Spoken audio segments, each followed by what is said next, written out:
Hello, my amazing artist. Let's learn how to make a weaving tree. Now that I have painted my landscape, I'm going to turn this paper plate into a loom. In class, we learned that a loom is the device on which you can weave.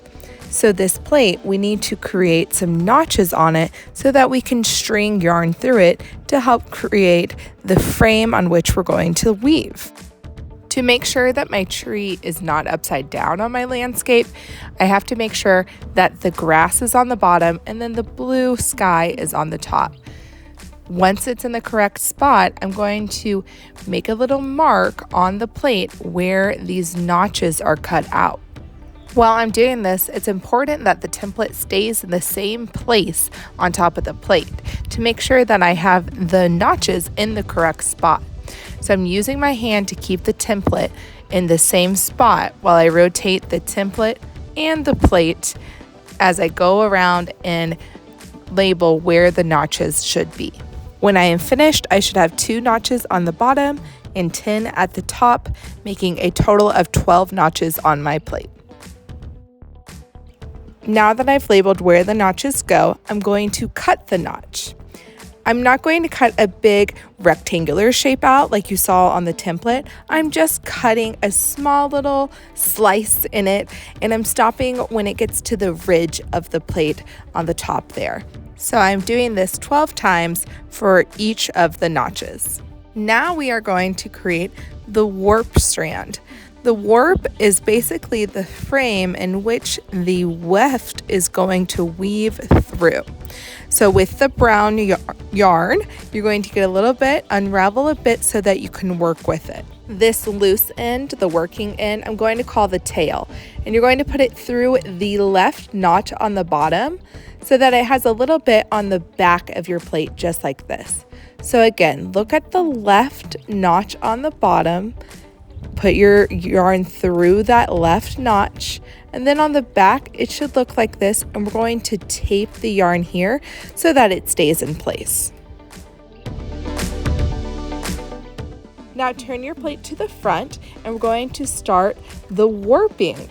So you're going to take your yarn, and on the left side we're going to travel to the left notch. So I'm going up into the left notch and through it, and now look at this, it's going to travel right behind it and go out the one right next door. So think of it like this, it's going into the house and it's coming out the next door neighbors.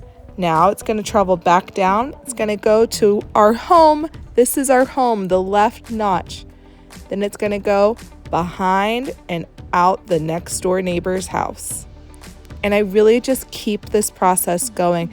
So I'm going to travel up, go to my left notch, behind it, out the neighbor's house, go back. You always got to go back home to my bottom left notch and out the next door neighbors. And you just keep going. Go travel up. I'm going to go to the farthest left notch that's open. Go behind it to the next door, exit, and go back home. Remember, my home is the notch on the left, so always go left, then out the right. All right, and I just keep on going. Really pretty simple. My biggest advice is to always go home first, then exit out the neighbor's house. Okay, when you have done the very last notch, you've gone home and you exited, we're going to take the rest of that brown yarn and we're just going to wrap it around this that we made. So I'm taking the rest of my brown yarn under and then wrapping it over, and then under and over, and just keep wrapping it around. These are going to be the branches of the tree, and this wrapping part is going to be like the trunk of our tree. So I'm pulling my strands a little tight as I'm just literally wrapping it around and around until I run out of yarn. It is not really important how this looks. We just kind of want the yarn to be close together to symbolize the trunk of a tree. When you can't wrap it anymore, you're going to tie it to one of the branches. Again, this is not really important what it looks like because it's going to be hidden.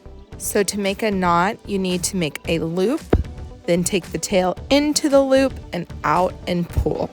We will practice this in class, so you'll have a lot more time to finish tying that. Okay, we have officially set up our loom. Let's get to weaving. This yarn, the colored yarn, is called our weft yarn. This is the working yarn that is going to actually weave through the brown yarn now. I call these yarn monsters, and they help keep our yarn organized and not get tangled. So you need to find the knot at the top, choose one strand, just one of any color, and you're going to cut this off. Please don't pull it. Please cut close to the knot. And whenever you cut it, it has given you a nice length of weft yarn that you can use for your weaving. Let's get started. The weft is going to dive under the brown, the warp, and then go over. Let's take a closer look. It's going to dive, because now you see how it's over, so it's going to go under the brown. Go over our warp, under the warp, over the warp, under the warp. And you keep the pattern going. I'm just going over, under. When I've gone all the way across, you're gonna make your hand look kind of like a tree, see that? And then hold it there. This is gonna be your tree hand to hold right there. And then your working hand is going to pull the yarn through. This is gonna help create the shape of the tree. So try to hold it. You're gonna pull it all the way, and then we need to tie the weft to our warp only on this first time. So you're going to make a loop. The tail is going to go in the loop, out the loop. You gotta hold the tail, hold the other end, and pull. You just made a knot. Now the pattern, we're going to go back the other way, but you have to see where you are. So I am right now over the brown, so I'm gonna go under, over, under, over, under, over, under, over, under. When I get to the end, make my hand do the little tree shape, hold it there, and pull with my working hand. And that's basically it. Now, I need to go back the other way, but I don't have enough weft string to get across. So you're going to get a new piece of yarn and tie it to your old piece of yarn so we can keep weaving. Here is one way to tie the strings. Make the new strand and the old strand parallel. You're going to hold it with one hand, and both together are gonna loop back and make a little circle. See that loop? Since it's on top, it has to go under and into the loop. I'm going to hold the ends now. See, I gotta hold both of the ends. Almost there. There you go. Hold right there, then hold on the other side and pull. And that is one way that you can tie the strings together. We're going to have a lot of practice on this in class, so don't worry if this is a little tricky right now. Okay, friends, and then you just keep on weaving, going back the other way. Remember, I'm always going to keep the pattern over, under, and I should be doing the opposite of what I did on the row above the row that I'm making right now. Also, artists, it is important to kind of scrunch your rows together. It will just look a little nicer as you are weaving. And I know you can see the little tied part there. Don't worry about that. You will come back and fix that when you are all done weaving. So I just continue my pattern of going over, under my warp strings and going back and forth to create my woven textile. Don't forget to make the little tree shape to keep your arch of each row looking nice and neat, and scrunch them together when you are done. When you run out of weft yarn, you get a new piece, cut it off, tie those together, and continue weaving.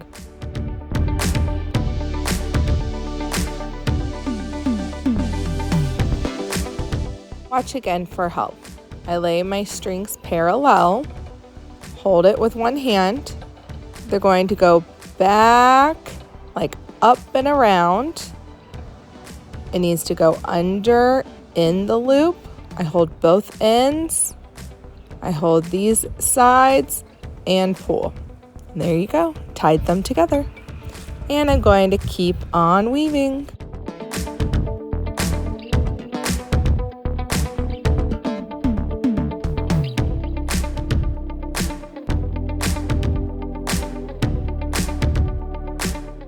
Now, when you weave down to about here, this is where it can get a little tricky. See how my brown strings are trying to cross? Well, when I weave, I'm going to use my finger and kind of straighten them out so that I can keep going through the left and then the right brown string. If you get to this point and it's a little hard to keep those brown strings straight and not crossing, then you can stop there. You do not have to keep weaving past here. I actually kind of like the look of the brown strands below my weft yarn because it looks to me like the branches of the tree. So that's more up to you for how far you want to weave down onto your tree branches. For me, I decided to stop weaving here, and guess what? I did not even tie mine. Mine kind of ended in the right spot, so I could just kind of tuck it behind, and I didn't need to tie it. If you feel like you want to tie your string, you can, but you also really do not have to. We're going to do a little bit of tucking here to get that knot tucked back. You can't see anything behind the woven textile, so any little loose ends, you can kind of just use your fingers and neatly tuck them behind. But that's really it, guys. If you really need some tape to help keep those strands in place, you can of course put a little bit of tape on the back of this now woven textile that you made. And there you have it. We just learned about weaving. You created a loom out of a paper plate, and you created a woven textile. I cannot wait to see how yours turns out.